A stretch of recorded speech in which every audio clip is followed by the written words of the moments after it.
Fed will cut interest rates.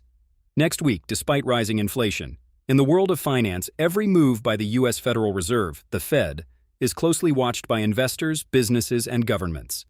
Next week, all eyes will be on the Fed again as it prepares to cut interest rates, an action that seems counterintuitive given the current backdrop of rising inflation. Understanding why this is happening requires a look at how monetary policy works and what factors the Fed is weighing right now. Why the Fed usually raises rates. During inflation.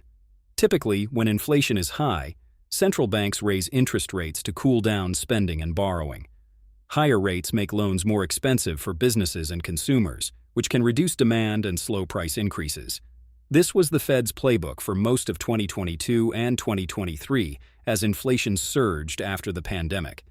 Rate hikes, combined with easing supply chain pressures, helped bring inflation down from its peak.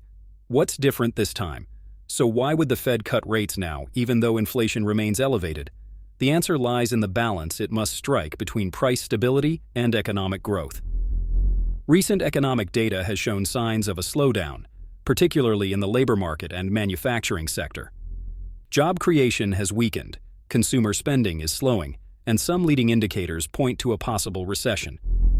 When growth falters, the cost of high interest rates becomes more obvious.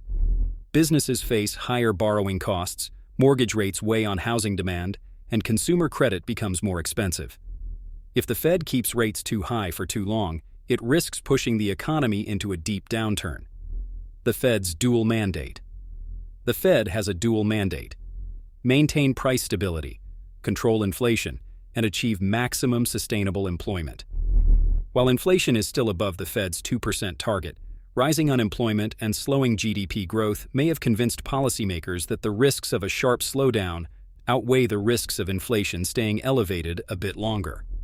A small rate cut can act as insurance to support growth without completely abandoning the inflation fight. Market reactions and implications. Financial markets are already pricing in a cut. Bond yields have fallen in anticipation. Stock markets have bounced on hopes of cheaper credit, and gold prices have ticked higher as investors expect lower real interest rates. Currency markets may also see volatility. A rate cut tends to weaken the US dollar, which can have ripple effects on global trade and commodity prices. For consumers, lower rates could eventually mean cheaper mortgages, auto loans, and credit card interest, though banks don't always pass along cuts immediately.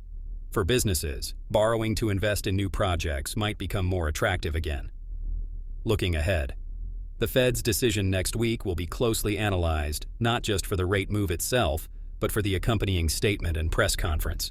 Investors will look for clues on whether this is a one-time insurance cut or the start of a new easing cycle.